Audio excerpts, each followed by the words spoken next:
Hello, I'm Sophie D'Souza. Welcome to my channel, Sophie Stained Glass, a channel dedicated to widening the knowledge base in the architecture world. So in that spirit, if you have any comments or questions or tips, just send them along. Always happy to hear from you. I'm doing a series of videos now about how I made the glass for some light boxes that have gone into the back wall of a church that was originally a hall. So it really didn't have, it was like a sports hall, so it didn't have any windows.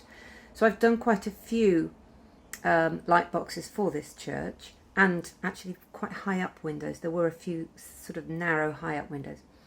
You have a slightly different approach when you're painting for a light box and for a church. You have to make the painting quite strong. The video here showing the light boxes in their glory is somewhat bleached out because the church itself is quite dark, and so the camera is adjusting by overexposing the actual light boxes. So not great, but in real life they are a lot more colourful and strong in their position.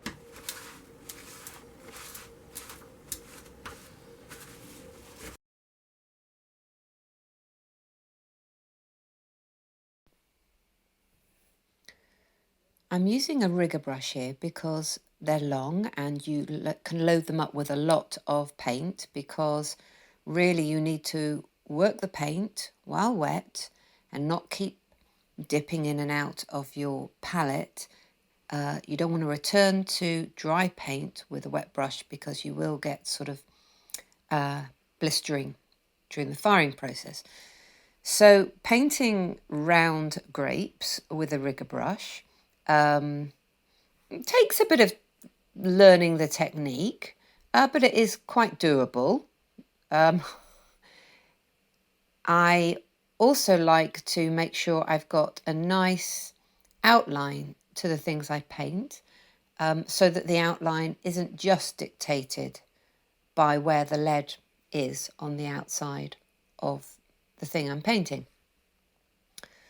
So I've left this in real time so that you can see, in order to control the long brush, you have to do these sweeping maneuvers for doing the circles. It's a bit tricky, but you know, it's still doable.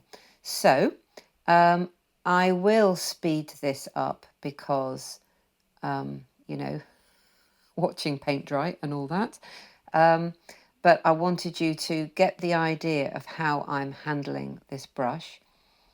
And also you can hopefully see the type of flow I've got with my paint mix, because it's always a mix between a nice dense colour but still getting the flow. You know, you want flow, but if you put too much water in your palette, you'll lose the pigment.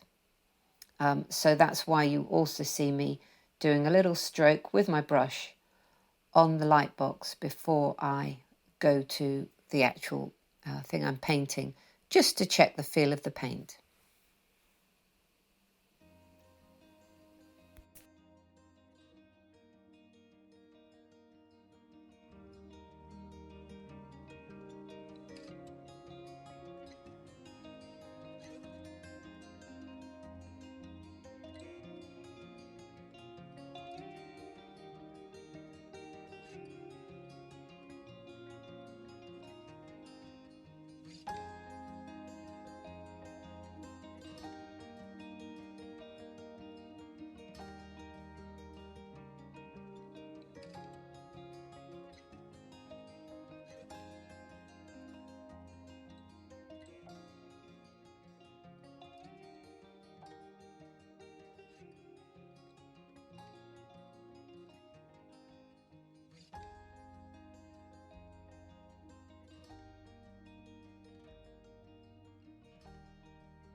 So having painted all the grapes, I am now just tidying them up, evening them out with a pointy stick.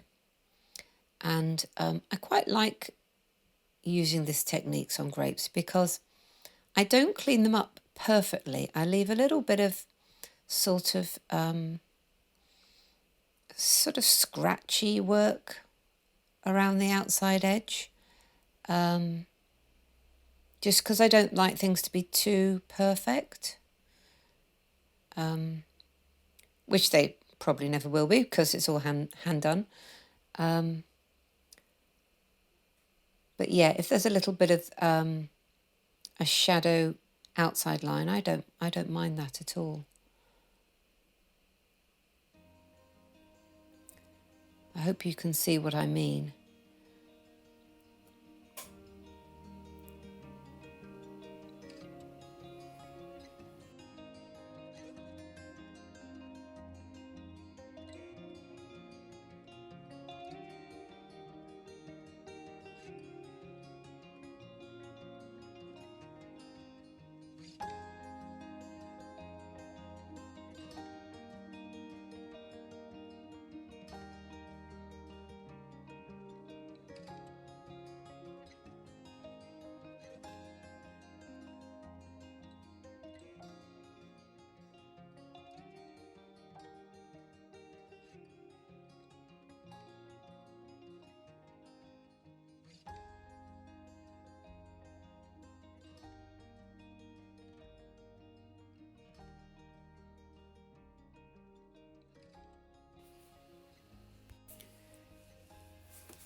I'm now going to add some shading, and I haven't fired these grapes yet. This is still just the line work, and I am mixing up my palette now with glycol, which is still water soluble, but you can overpaint unfired water-based paint, and I love that because you can, of course, do this with oil as your carrier, but you need a completely separate set of brushes for that.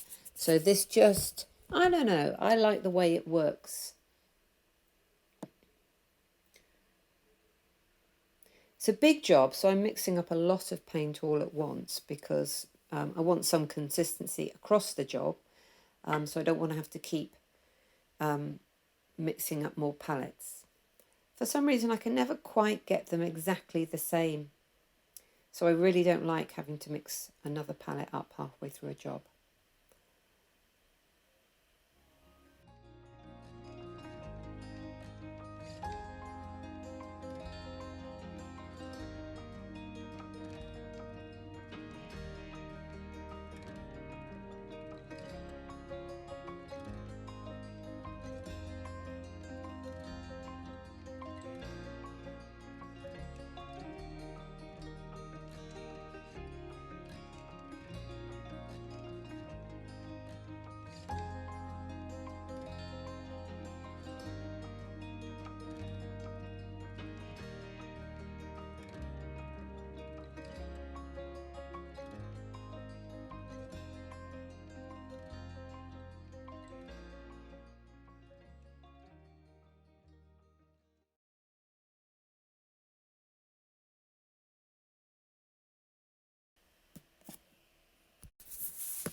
So it's quite nice to make one area of your palette a little more glycol-y than the rest.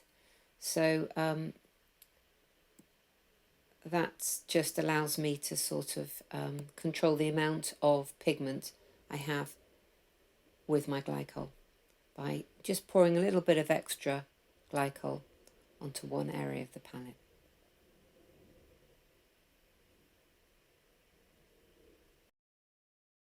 At this stage, I am still experimenting with different approaches to how I'm going to shade these grapes.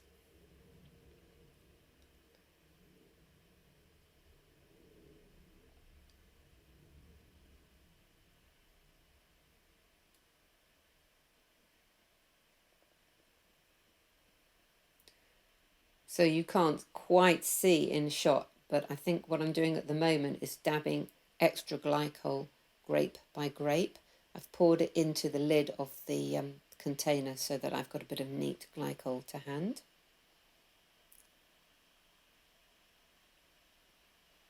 Now I'm just pushing it about a bit.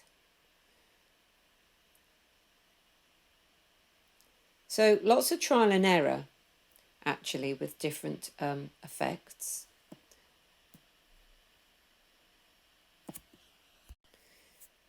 Now I'm just lifting a bit off with a paper towel.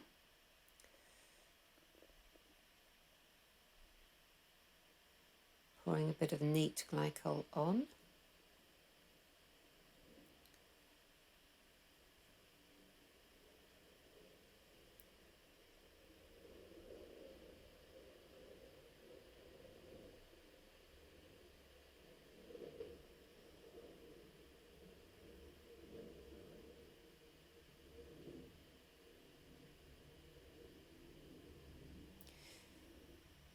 And I think this is the technique that I decide is probably the best approach, just using my badger brush and then just highlighting by lifting bits of pigment off. And like I was saying, these really don't have to be perfect. It's all part of their rough charm. That I'm not going for, you know, this is so lifelike that I have actually confused it for a bunch of grapes. It's a much more graphic approach than that. It's a very strong way of painting because it's going into a church and it's going to be seen from a distance.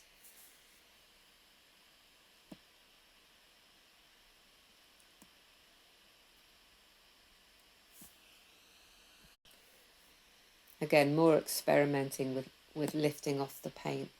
And the more I work up this bunch of grapes, the more the lines soften and the more I like it.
So with this next bunch, I've sort of found my feet a bit with how I'm going to approach it. So I start by just pouring clear glycol and spreading it all over the surface.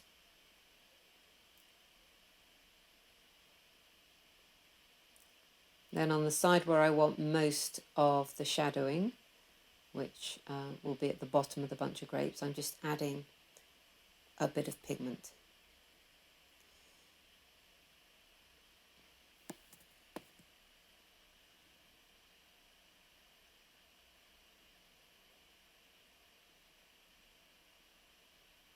And because I have poured clear glycol onto these grapes before I started, it means the paint will move about nicely.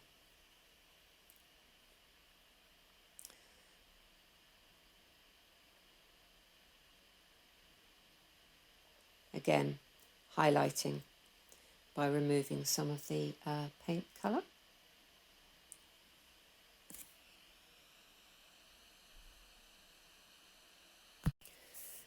Glycol stays wet for a lot longer than water, so you can really come back to it and push it around.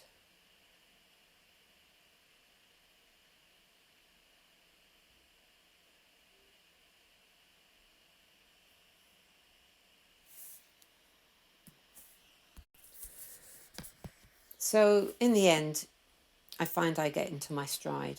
I've experimented and I've developed a technique that works, gives me the effect I find pleasing. Obviously, there's more than one way to paint a bunch of grapes.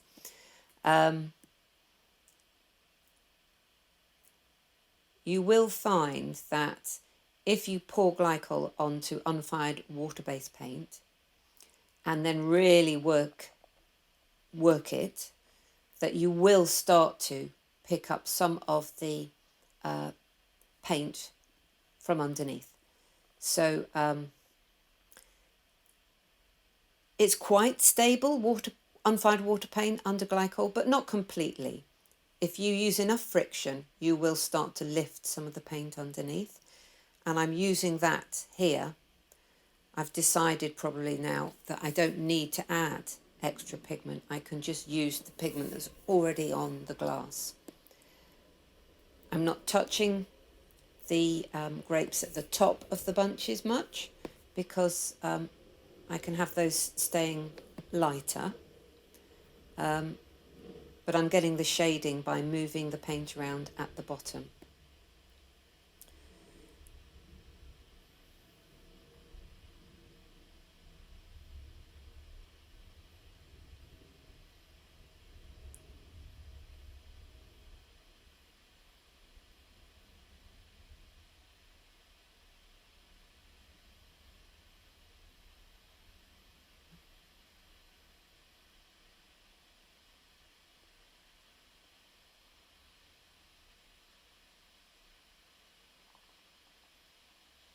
I think this particular bunch demonstrates this particular shading technique really well, actually.